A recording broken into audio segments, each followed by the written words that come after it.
Metin Salih abi.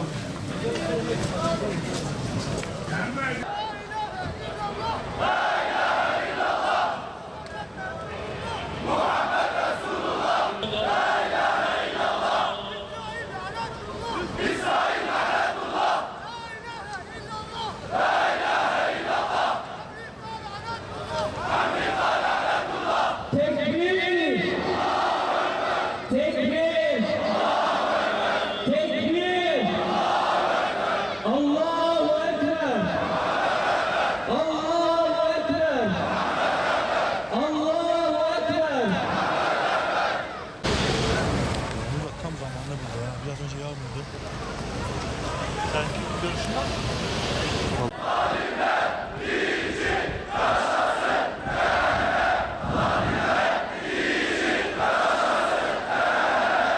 Müslüman uyuma, Kudüs'e sahip çık.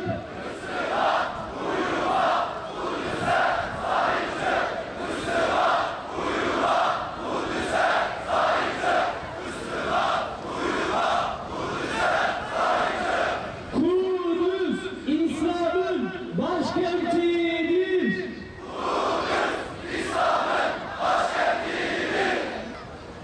Gazze ile bağlantımızla uğraşıyor arkadaşlarımız. Şimdi Hüdapar Diyarbakır İl Başkanı Sayın Osman Aktaş'ın bir açıklaması olacak. Buyurunuz hocam. Mescid-i Aksa'nın esaretten kurtuluşu için ve zalimlerin kurduğu planı suya düşürmek için bir ümmet olduğumuzu, tek olduğumuzu, bütün müminlerin bir vahdet içinde birlikte sesini duyurarak küfrün karşısında dik durmamızı göstermek için bir araya gelmişiz. İsrail ve Amerika ve benzerleri diğer kukla rejimleriyle birlikte şunu bilsinler ki bu ümmet ekmeğinden vazgeçer, suyundan vazgeçer ama mukaddesatından asla vazgeçmez. Mescid-i Aksa ümmetin ortak bir kutsalıdır. Mescid-i Aksa Müslümanların ilk kıblesidir. Bundan taviz vermeleri, ödün vermeleri asla mümkün değildir. İnşallah onlar aklını başına alır.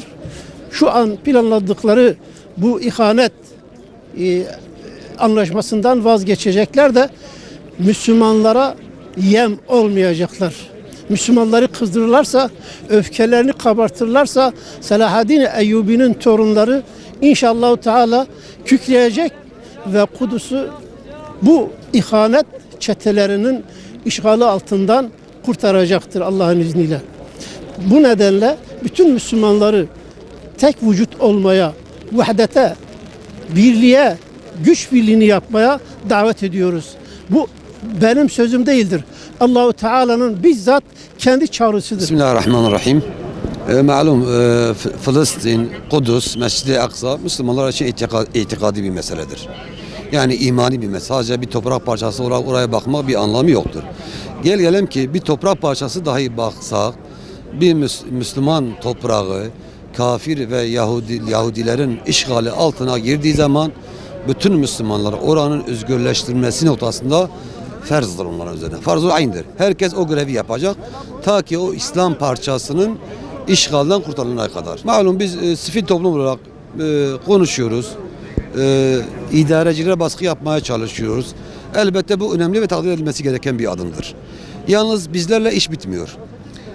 Toplumun üzerine düşecek görevler vardır, siyasilerin üzerine düşecek görevleri vardır. Siyasiler az önce metinde de geçirdiği gibi İsrail'le, Yahudilerle bütün anlaşmaları mutlaka iptal edilmeleri gerekir ve bu anlaşmanın yok sayılması gerekir. Var olan bütün anlaşma ne varsa. Bütün Müslümanlar, özellikle İslam ümmetinin ulema kesimi bu işi gündemine alıp toplumu aydınlatması gerekir. Bu konuda bir araya gelmesi gerekir ve topluma öncülük etmesi gerekir. Nasıl ki geçmişte ulemanın bu işe öncülük ettiği gibi günümüzde mutlaka ulema bu işe öncülük edecek. Emperyalist ABD kendince bir plan hazırlamış. Sözde 100 yıllık bir plan. Ancak bu 100 yıllık plan 100 yıl değil de 100 bin yıl dahi olsa bu planın gerçekleşmesine biz asla izin vermeyeceğiz. Böyle bir şeyin ortaya çıkmasına asla müsaade etmeyeceğiz. Çünkü Allah'ın izniyle dileğimiz odur, amacımız odur, duamız odur Rabbimizden.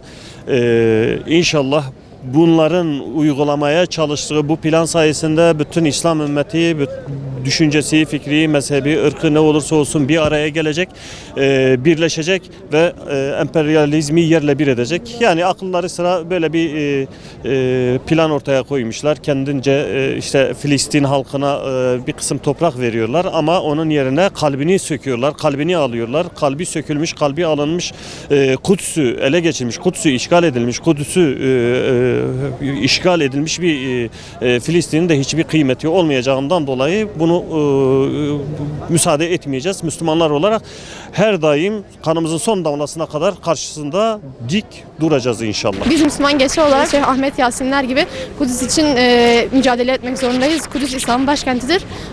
Bu yüzden mücadele etmek zorundayız. Müslüman kardeşlerimiz için onlar orada mücadele ediyor. Biz de burada elimizden geldiğince işte boykot ederek veyahut başka şekillerde Müslüman kardeşlerimize yardım etmemiz lazım. Çünkü bu dava İslam'ın davasıdır. Sadece Kudüs'teki insanlar değil, tüm Müslüman alemin birlikte olmalı. Kudüs bütün Müslümanların kutsalıdır. Bütün Müslümanlar Kudüs'e sahip çıkması gerekiyor.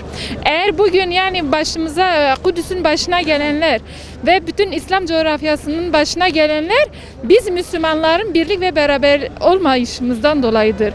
Eğer bizler birlik ve beraberlik içinde yaşamaya devam edersek ve birlik beraber olursak, kardeşlik tesis edersek aramızda Allah'ın izniyle o gün Kudüs'ün de kurtuluş günüdür.